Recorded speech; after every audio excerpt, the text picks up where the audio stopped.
Sometimes in life, the quietest decisions carry the loudest impact. This story begins the same way. The courtroom was completely silent. Only the judge's voice and the soft rustle of papers could be heard. There was a strange tension in the air, as if everyone was holding their breath. All eyes were fixed on a woman standing near the witness box. Her face was calm, no tears in her eyes, no anger, no complaint. Just a deep, steady silence. The kind of silence that speaks loudly, without using words. When the judge asked what she wanted in the divorce settlement, she took a quiet breath. Just one moment.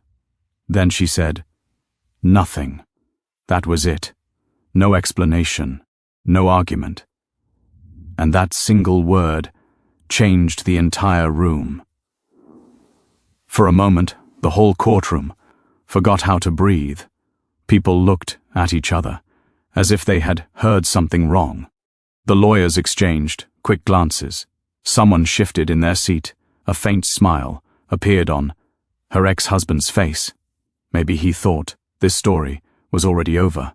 Everyone seemed to think the same thing. This woman was giving up the biggest opportunity of her life. Outside the courtroom, reporters were waiting. Cameras were ready. Flashes kept going off. But she did not stop. She walked straight ahead. No statement, no drama, no noise. Just a calm, steady walk. There was a strange sense of peace on her face. The kind of peace that usually comes after deep pain. That day, many people thought she was weak. Social media quickly filled Bar with opinions. DR comments started appearing. Poor woman. Bar so much wealth and she took nothing. She looks emotionally broken. People often judge what they don't understand. Bar, and they mistake silence for weakness. From the outside, the marriage looked perfect. DR luxury parties. High-profile events. DR business magazine covers. People believe she was just the wife of a successful CEO. A beautiful presence standing quietly by his side. But what no one knew was this. Many of the company's early ideas came from her mind. Late-night discussions. Empty coffee cups. Plans for the future. Risky decisions. She wasn't just listening. She was thinking. Understanding. As time passed, things began to change. As the company grew, her voice grew softer. In meetings, her thoughts were left unfinished. Decisions were mad without asking her. Slowly, she was pushed into the background. Delimited to the home. She didn't choose to fight. She didn't choose to scream. She chose to observe in silence. And often those who observe quietly know the most. The decision to divorce was not mad in a single day. It was the result of years of silence. The lawyers told her she could take a lot. Money. Property. Shares. The law was on her side. But she only listened. And then she walked away from everything. Outside the court, an old friend asked her, "Why did you leave it all behind?" She simply replied, "People who talk the most often know the least." 3 months passed. The media found a new story. Her ex-husband appeared more successful than ever. The company expanded. New deals were signed. His name was everywhere. People said, "See, he made the right decision." And then, one evening, at the city's biggest corporate gala, something happened that stopped everyone. Luxury cars rolled onto the red carpet. Suddenly, a sound came from above. People looked toward the sky. A sleek, private jet was landing. Everyone assumed it was a foreign investor. But when the woman stepped out, walking calmly, dressed simply, yet elegantly, the entire atmosphere shifted. It was the same woman who had said, "Nothing." In court. And the real story was only about to begin. If you've made ITBR this far, leave a comment and share what you're feeling now. Share this story with those who believe silence always means defeat. Because sometimes the greatest victory arrives without a sound. And this is only the beginning. After the Gala people couldn't stop talking her name started circulating again, quietly carefully. Not in headlines but in whispers, the same whispers that once called her weak. Now those whispers carried confusion and curiosity, because nothing about that night made sense to them. How does a woman who took nothing walk into the same company's event like she owns the air around her? No announcement, no explanation, just presence, strong, unshaken. While people were busy guessing, her ex-husband stood frozen. For the first time in years, he felt something unfamiliar, uncertainty. That private jet didn't just land on the runway. It landed on his confidence. He smiled politely, the way powerful men do when they don't want to show fear. But inside, something had shifted, because he knew her, or at least he thought he did. Years ago, she wasn't just his wife, she was his sounding board. The one he talked to when ideas felt half-baked, when risks felt too big. When doubt crept in late at night, she listened, she asked questions, she connected dots he didn't even see. But success has a strange way of rewriting memory. As the company grew, he began to believe the brilliance was his alone, that she was just there, watching, agreeing, supporting. What he forgot was this: she never stopped thinking. Even when she stopped speaking. During the marriage, there were moments no one noticed. Documents she reviewed, emails she read carefully, conversations she remembered, word for word. She noticed details, others dismissed, clauses buried, deep in contracts, promises made casually but written formally. She understood something. Very few people do. Power isn't always loud. Sometimes it's patient. The day she decided to walk away, she already knew what she was leaving behind. And more importantly, what she wasn't. She didn't take money, because money ties you down. She didn't take shares, because shares can be diluted. She didn't take property, because buildings don't move. What she kept was something else, something portable, something powerful, and completely invisible to those who underestimated her. After the divorce, she disappeared. No interviews, no social appearances, no emotional posts. People assumed she was healing or hiding. Some said she couldn't handle the loss. Others said she was starting over, from nothing. What they didn't see were the meetings happening quietly, behind closed doors, in cities far from the spotlight.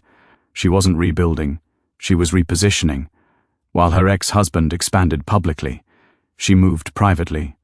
While he celebrated growth, she secured control. Not aggressively, not visibly, but decisively. The gala night wasn't a coincidence. It was timing, perfectly chosen. She didn't arrive early. She didn't arrive late. She arrived exactly when she needed to, long enough to be seen, short enough to leave questions behind. That's what unsettled him most. She didn't try to prove anything. She didn't confront him. She didn't explain herself to anyone.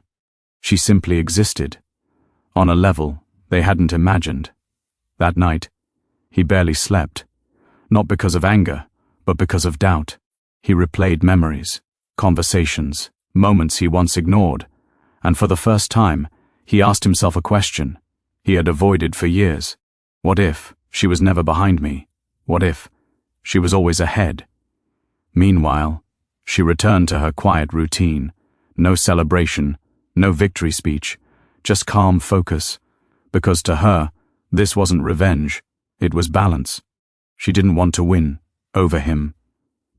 She wanted to win over the version of herself that once stayed silent for too long, and she had, if you're listening to this and feeling something stir inside, that's not an accident. Stories like this aren't just stories, they're mirrors, and this is why we tell them on Silent Queen Stories, because some journeys don't begin with applause, they begin with being underestimated. And if you think this is where her power ends, you're wrong. This was only the surface, because in the next part, the truth won't just surprise him, it will shake everything he thought, he controlled, and once the truth comes out, silence will no longer protect anyone, not even him. The truth doesn't arrive loudly, it slips in quietly, through documents, through clauses, through forgotten signatures. While everyone was focused on the divorce settlement, no one paid attention to what wasn't discussed. The lawyers argued about money, they debated property, they calculated percentages, but no one asked the most important question: who actually owned the ideas that built the company?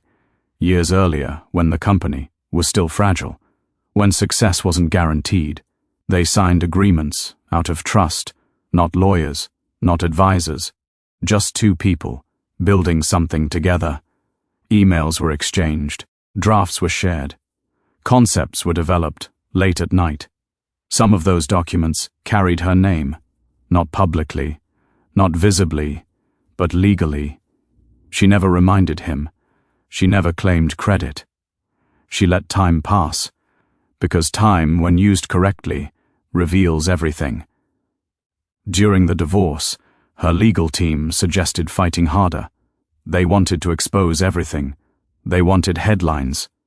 She refused, not because she was afraid, but because she was precise. A loud battle would have forced early disclosure, and she wasn't ready for that yet. Instead, she chose patience. She allowed him to believe he had won. She allowed the world to move on. Behind the scenes, things were changing. A quiet audit began.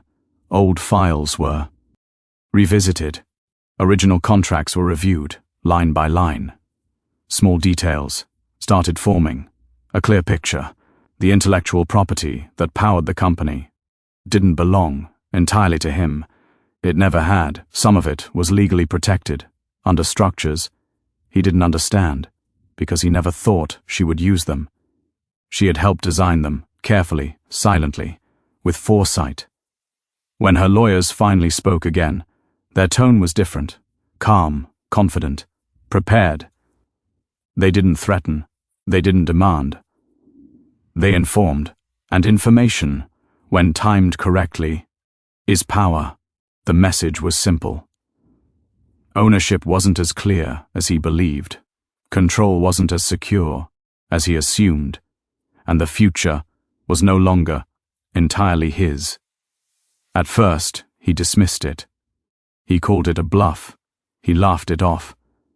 But then came the second letter and the third, each one backed by documentation, each one supported by signatures. He recognized his. Suddenly, board meetings felt heavier.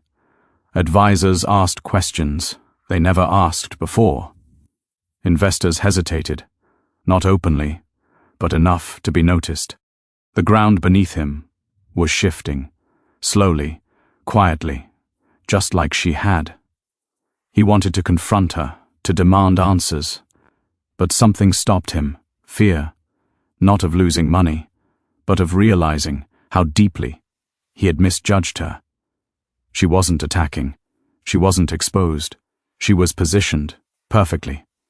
Every step had been calculated long before the divorce papers were signed. And now, the clock was no longer on his side, because once legal truth is established, ego becomes irrelevant. Power changes hands, not through noise, but through law. If you were listening closely, you'll notice something. She never once raised her voice. She never once asked for sympathy. She simply let structure do the work. This is why we share these stories on Silent Queen Stories, because real power doesn't beg, it waits, and in the next part, the consequences won't stay hidden anymore. The boardroom will hear what the courtroom missed, and when that happens, everything he built will face its first real test. The boardroom looked the same: glass walls, long table, confident faces, but the energy was different. He felt it. The moment he walked in, something was off. People avoided eye contact. Conversations stopped when he entered, not dramatically, just enough to be noticed. The meeting began, like any other: quarterly numbers, growth charts, expansion plans. He spoke with confidence, the kind he had practiced for years. But this time, the confidence didn't land the same way. One of the board members cleared his throat, slowly, carefully. There was a pause, then a question, a simple one, about ownership. He answered smoothly, as he always did, but another question followed, and then another, each one more specific than the last. Clauses were mentioned, agreements referenced, documents he hadn't thought about in years. The row grew quiet, not tense, focused. This wasn't an attack, it was an examination. He felt his pulse change, not fear yet, but awareness. Someone at the table mentioned her name, casually, professionally, as if she had always belonged in the conversation. He froze, just for a second, enough for it to be noticed, because in that second he realized something. This wasn't about the divorce anymore. This was business, pure, unemotional, unforgiving. Outside the boardroom, she was nowhere to be seen, and that's what made it worse. She didn't need to be present. Her work already was. Every document, every clause, every signature, they spoke for her. Back-to-back meetings were scheduled. Legal teams were called in. Advisors reviewed timelines. The company slowed, just slightly, enough to feel it. Investors didn't pull out. They waited, and waiting is rarely a good sign. That night, he stayed late, alone in his office. Lights dimmed, city glowing outside. He opened old folders, emails he hadn't read in years, ideas she had written, suggestions he had ignored, warnings he had brushed aside. For the first time, he saw the pattern. She hadn't disappeared. She had stepped back, strategically. He realized then what scared him most. She wasn't reacting. She was executing a plan already in motion. Meanwhile, she remained invisible. No press, no statements, no reactions. She didn't celebrate. She didn't threaten. She waited because pressure works best when applied gradually, and the boardroom was starting to feel it. Every question carried weight now. Every decision required approval. Control was slipping. Not suddenly, but steadily. And there was nothing he could do without acknowledging her role.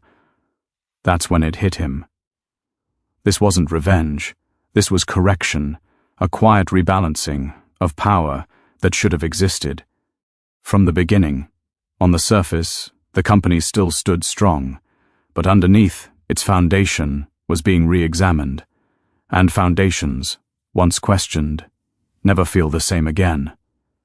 If you're listening and feeling the tension build, that's intentional, because this is the point where silence starts to echo. This is why stories like this matter on Silent Queen Stories, because not all confrontations happen face to face. Some happen across tables, through documents, and inside rooms where voices stay calm, but futures change. And in the next part, the pressure won't stay contained. What started quietly will begin to show publicly. And when that happens, everyone will finally realize she was never absent. She was always in control. The shift didn't announce itself. It never does. It showed up. In headlines that felt careful. In articles that asked questions. Instead of making statements, sources close to the company, unconfirmed reports suggest nothing accusatory, nothing explosive, just enough to make people pause. The market noticed. It always does. CK movement slowed. Not a crash, just hesitation. And hesitation is dangerous. Inside the company, emails became shorter, meetings became longer, decisions that once took minutes now took days.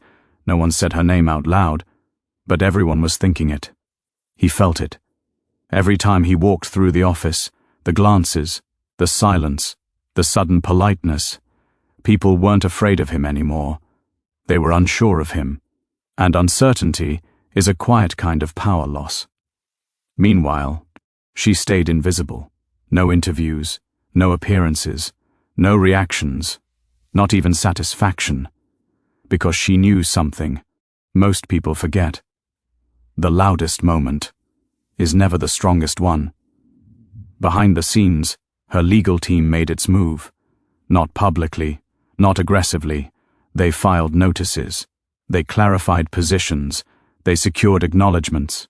Each step, small on its own, but together, impossible to ignore. Board members began, asking for briefings. Not from him, from counsel, from third parties, from people who spoke, in neutral tones, and carried heavy documents. That's when he realized how isolated he had become. Power had once felt absolute. Now it felt conditional. He wanted to reach out, to explain, to negotiate.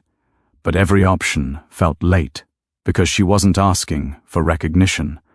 She already had leverage. The public still didn't know the full story. They didn't need to. All they needed was a reason to doubt stability, and doubt spreads faster than truth. 1 afternoon, a senior partner resigned. Quietly. No statement, no scandal, just a line in a filing. The message was clear. People who see storms early leave before the rain. He finally understood what she had done. She didn't take the company. She took its certainty, and without certainty, control becomes fragile. That night, he stood by his window again. City lights below, same view, different feeling. For the first time, he wasn't thinking about winning. He was thinking about surviving. Across the city, she sat in a quiet room, not watching the news, not checking reactions, just reviewing timelines, because this phase was never about him. It was about timing. She had waited years to be heard. Now she didn't need to speak at all. The system was speaking for her. If you're listening and feeling the shift, that's because this is the moment where power stops being visible and starts being structural. This is why we tell stories like this on Silent Queen Stories. Because real change rarely looks dramatic, it looks inevitable. And in the next part, the mask will finally slip, not through confrontation, but through exposure. And once the truth becomes public, no amount of confidence will be able to hold it together. By the time the truth surfaced, it didn't feel sudden, it felt overdue.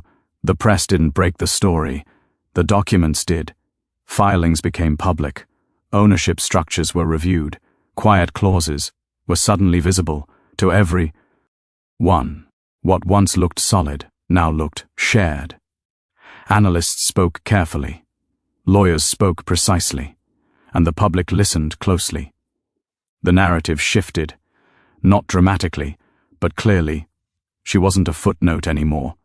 She was part of the foundation. The company released a statement, short, neutral, controlled, but control was already slipping. The gala that followed was meant to project strength, confidence, continuity, a reminder that everything was still under control. He approved the event himself, believed it would help, believed it would silence doubt. Instead, it amplified it. Guests arrived dressed in elegance, executives smiled, cameras flashed. Everything looked perfect, until the sound above changed the atmosphere. People looked up. A private jet descended smoothly, unhurried, intentional. No announcement, no branding, just presence. When she stepped out, the air shifted, not because she was loud, but because she wasn't supposed to be there. At least, not like this. She walked with ease. Not confidence borrowed from wealth. Confidence earned from clarity. No entourage, no rush, just calm certainty. In every step, cameras turned instantly, not because she demanded attention, but because she commanded it. Inside the hall, conversations stopped. People recognized her, not as the ex-wife, but as the unknown variable they had underestimated. He saw her from across the room, and in that moment, everything connected. The silence, the patience, the timing. The jet wasn't a display of money. It was a statement of position. She didn't arrive as a guest. She arrived as someone who belonged in the conversation. Executives whispered. Board members stiffened. Smiles became cautious. This wasn't a coincidence. This was choreography. She exchanged greetings, polite, measured, no tension, no confrontation, and that's what made it unsettling, because she didn't need to explain herself. The room already knew. Later that night, a single question circulated quietly. How much does she own? No one answered it directly, because the answer was still unfolding.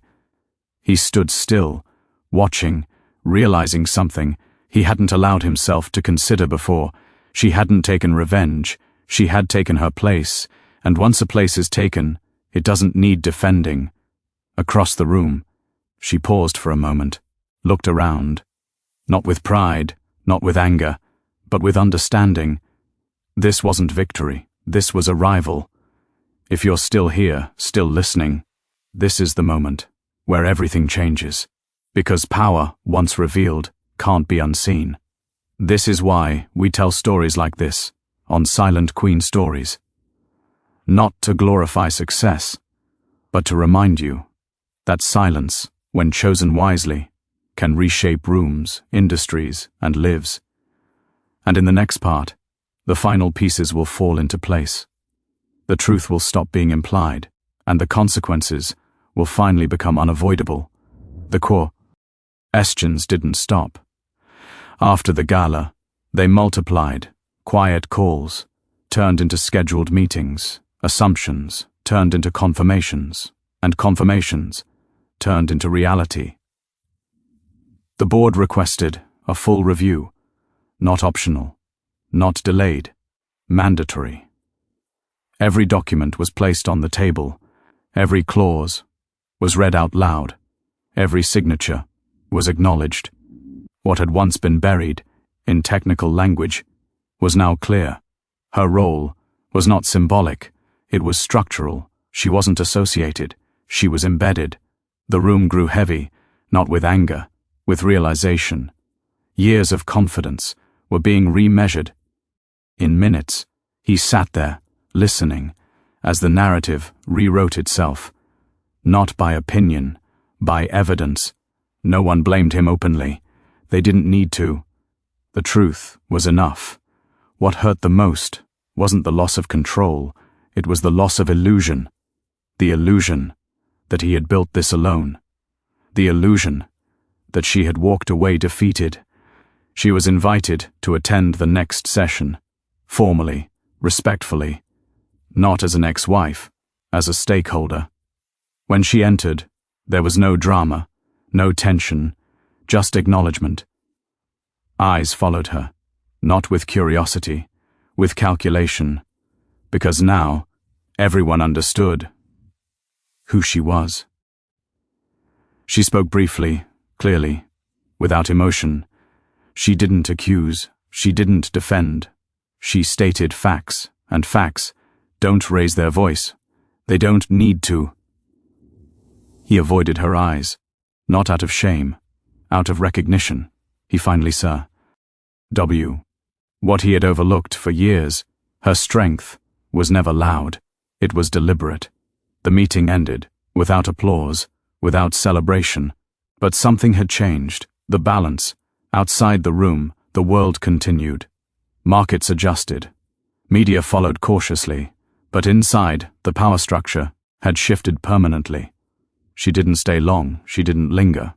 She left the same way she arrived, calm, unrushed, because closure doesn't require spectacle. That day, he sat alone again. Same chair, same office, different truth. He wasn't angry. He wasn't bitter. He was aware that underestimating silence had cost him more than noise ever could. Across town, she closed a folder, one chapter complete, not with revenge, with resolution. She had reclaimed what was always hers, not loudly, not publicly, but permanently. If this part made you pause, that's because this is where stories stop being fiction and start being lessons. This is why Silent Queen Stories exists, to remind you that power doesn't always announce itself. Sometimes it waits until the room is ready to listen. And in the final part, we won't talk about contracts or companies. We'll talk about meaning, what this journey changed, what it cost, and what it gave back, because the quietest endings often leave the loudest echoes. In the end, nothing exploded. There was no dramatic fall, no public apology, no final confrontation, just clarity, and sometimes Itty is the most powerful ending of all. Life slowly settled into a new shape. The company continued, stronger in some ways, humbled in others. Leadership adjusted, roles were redefined, not out of anger, out of necessity. She didn't take over, she didn't dominate.